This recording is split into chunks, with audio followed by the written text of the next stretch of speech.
Bonjour, c'est Christelle Châtelain pour le quart d'heure qui fait du bien, le quart d'heure LQH.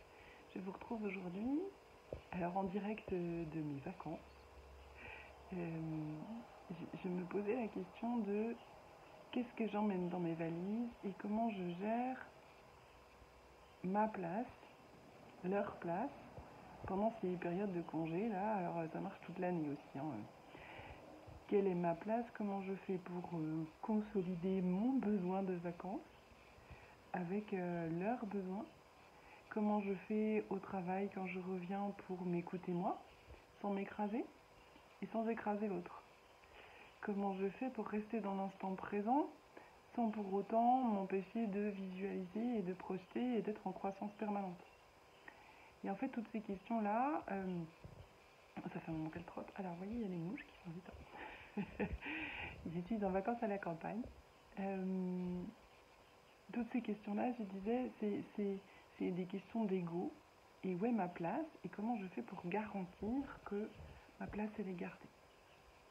Et en fait, il y a des chercheurs qui ont défini l'ego tranquille, l'ego calme, comme quelque chose qui permet ça, de s'inclure, soit de se respecter, soit sans écraser l'autre, et qui intègre le positif de l'autre et la richesse de l'autre sans pour autant se perdre soi, et puis qui est à la fois dans le présent tout en étant conscient que le fait de grandir et d'avancer et le mouvement est quelque chose de positif et qui apporte.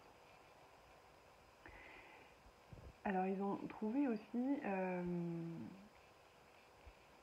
quatre piliers, 4 capacités. Et en fait, la question, c'est comment on trouve l'équilibre entre ces 4 capacités-là. La première, c'est comment, ce que moi j'appelle la ressemblance, c'est-à-dire à quel point je ressemble à l'autre, à quel point je peux aller en empathie avec l'autre, à quel point je peux être complètement avec l'autre, à me dire « Ah là là, c'est super, on se ressemble, on vit un moment génial ».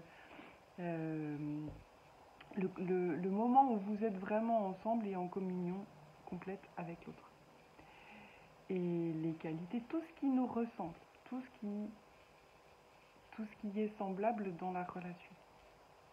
Et du coup, quand on trouve tout ce qui est semblable, on peut poser tout, y compris sa vulnérabilité, et la relation de confiance peut arriver.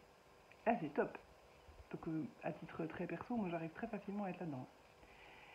Et en même temps, si je fais ça, si je suis que dans l'autre et dans l'inclusion dans l'autre, et ben du coup, j'ai pas toujours le recul nécessaire puisque je suis dans la relation et dans le moment et dans le lien. Et il y a aussi une autre capacité qui est la prise de recul sur ce moment-là ou sur la relation, qui dit attends, comment je fais pour qu'est-ce qui se passe là, qu'est-ce qui se joue et du coup, ce mouvement-là entre le je suis dedans et le je prends le recul, du coup, mais qu'est-ce qui veut dire? Et en fait, c'est ses émotions ou c'est les miennes? Qu'est-ce qui se joue là? Donc le hop, pouce, je fais un pas de côté, ça peut aider à trouver l'équilibre entre les deux qui est nécessaire. Et puis le troisième pilier de ce que les chercheurs ont trouvé, c'est ça se rapproche, alors j'ai plein de collègues LQS qui en parlent nettement mieux que moi, ça s'appelle la pleine conscience. Et du coup, quand on est vraiment dans l'instant présent, quand on est absolument libre de toute projection, de toute peur, qu'on est complètement dans le lâcher prise, à ce moment-là, on est complètement dans l'attention et dans le détachement. C'est-à-dire qu'il n'y a rien qui compte, il n'y a rien qui se projette, il n'y a rien d'autre qui se joue que être là. Et en même temps, je peux être consciente aussi que avancer, être dans le mouvement, alors sans parler de croissance permanente, ni de développement imposé par le rayon, la quantité de bouquins au rayon de développement perso de la FNAC, mais la croissance et l'impact à un moment, et puis ça va aussi avec la prise de recul, hein. ça peut aussi apporter cet équilibre, et c'est le même flux hein, entre les deux, entre la pleine conscience et puis un espèce de, de mouvement de croissance vers l'avant. Et en fait, entre ces quatre-là, et ben c'est comment je trouve l'équilibre entre ces quatre capacités-là et comment je navigue de manière fluide et agréable, j'ai envie de dire, sans que ça coûte et sans que ça soit difficile. C'est en vacances, comment je fais pour que eux passent de bonnes vacances, que moi je puisse me reposer, que eux puissent se reposer, qu'on puisse passer du bon temps ensemble, sans s'enfermer dans des obligations et dans des injonctions ça doit être absolument parfait et génial, et on doit faire plein de trucs, on va faire, ou on doit ne rien faire, mais c'est comment je navigue dans ces moments de liberté-là, entre moi et l'autre, et entre le moment présent et la croissance.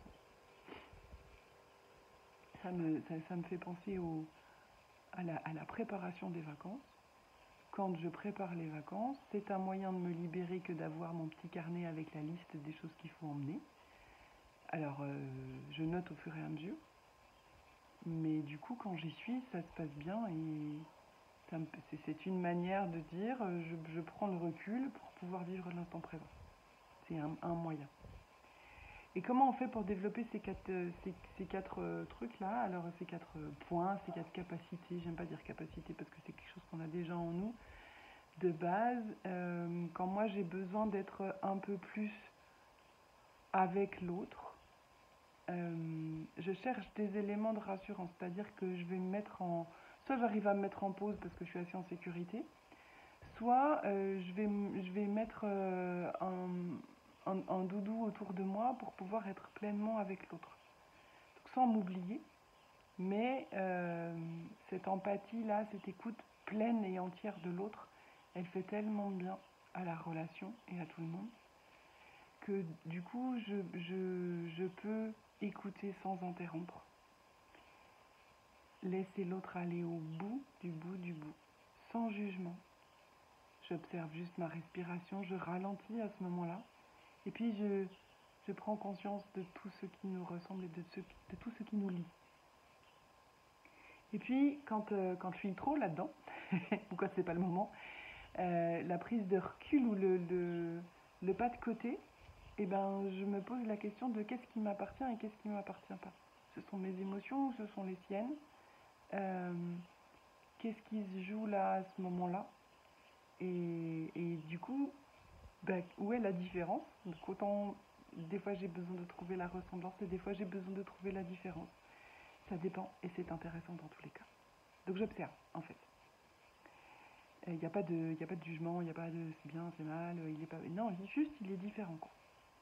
Et puis pour l'axe pleine conscience et croissance, et ben la pleine conscience, alors vous pouvez aller regarder toutes les vidéos qui en parlent, de toutes mes collègues de la chaîne LQH, elles en parlent merveilleusement.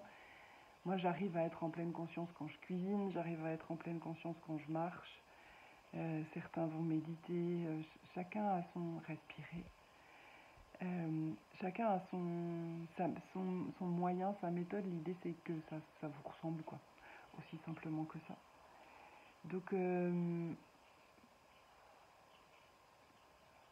être juste là présent, pour moi ça passe par les sens, les 5 sens. Je vois, j'entends, là il y a plein d'oiseaux, il pleut pas, ce qui est un petit miracle pour les vacances. Donc j'entends, je vois, je sens. Et en revenant à ces sens-là, je goûte. Alors je reviens à ma présence. Je reviens à quelque chose de plus physique. Et du coup, ça enlève la place à la gamberge et à demain, en fait. Et je reviens là pour pouvoir mieux repartir demain quand c'est le moment. Mais c'est moi qui choisis. Et des fois, c'est pas forcément toujours moi qui choisis. Et dans ces cas-là, c'est bien d'avoir les outils pour pouvoir revenir là maintenant. Alors, moi, quand c'est vraiment trop, j'observe. Et là, je vois des arbres, des nuages, j'entends les oiseaux. Et avec la pratique, je ralentis et je respire un peu plus profondément. Ça c'est comment moi je reviens pour pouvoir être à l'écoute de l'autre. Et puis, qu'est-ce qui est favorable et qu'est-ce qui est positif, en fait, dans cette pleine conscience. Donc ça vient en général tout seul, et si vous êtes là, c'est pas un hasard, mais voilà. Et puis, pour la partie évolution, en fait, la différence entre l'évolution et le progrès permanent et la course folle à toujours mieux, toujours plus, c'est moi qui choisis. Et quand j'en suis consciente, quand ça me va plus, et ben je fais pour que ça change. Et puis en même temps, la certitude que tout est mouvement, tout est favorable et tout est en place déjà. Donc tout ce qui arrive, c'est quelque chose de positif, quoi. C'est ça, grandir. C'est la constante évolution. Il y a le printemps, l'été, l'automne, l'hiver. Et si en m'inscrivant et en acceptant ce flux-là, ce flow, et ben du coup je m'inscris dans un truc naturel qui me va et dans lequel de toute façon je suis. Mais de temps en temps, faire une pause, revenir à l'instant présent pour pouvoir savourer ce truc-là et en avoir conscience, ça permet de mieux voir demain. Et demain, je peux en avoir peur si je choisis pas si c'est pas un choix, moi ça peut me faire peur. Et être en permanence dans l'imagination, dans le qu'est-ce que je vais faire demain, où est-ce que je vais, la visualisation, avoir une vision et se dire qu'est-ce que je veux dans ma vie, c'est top, mais c'est justement cette alternance entre le qu'est-ce que je veux dans ma vie pour demain et qu'est-ce que je fais aujourd'hui, en fait, c'est exactement ça l'aller-retour. L'idée étant de s'engager soi et de pouvoir se respecter soi, et quand vous vous respectez, quand vous êtes vraiment vous-même tout simplement, et ben tout le monde en profite, vous, les autres, le monde et l'univers, et c'est beaucoup plus doux comme ça. En tout cas, c'est ma perception. C'est pas forcément un truc moche ni négatif, l'ego, c'est quelque chose qui est là pour vous protéger. Et alors chacun a sa définition, hein. Il y a pléthore de définitions de l'ego, et la question c'est quelle est la vôtre. L'idée c'est intégrer les autres sans se perdre soi et être dans le présent et alors j'enlève le négatif. Intégrer les autres sans se perdre soi, et puis être dans le présent tout en accordant l'importance à l'avenir et au développement et au fait de grandir. Je vous souhaite une belle journée. C'était un quart d'heure qui un petit peu différent en termes de cadre. Voilà, je vous souhaite un bel été, de belles vacances. C'était Christelle Châtelain. Et si vous voulez parler d'ego, tranquille ou pas, appelez-moi et on en parle.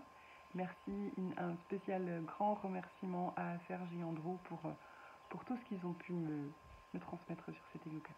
Je vous souhaite une belle journée.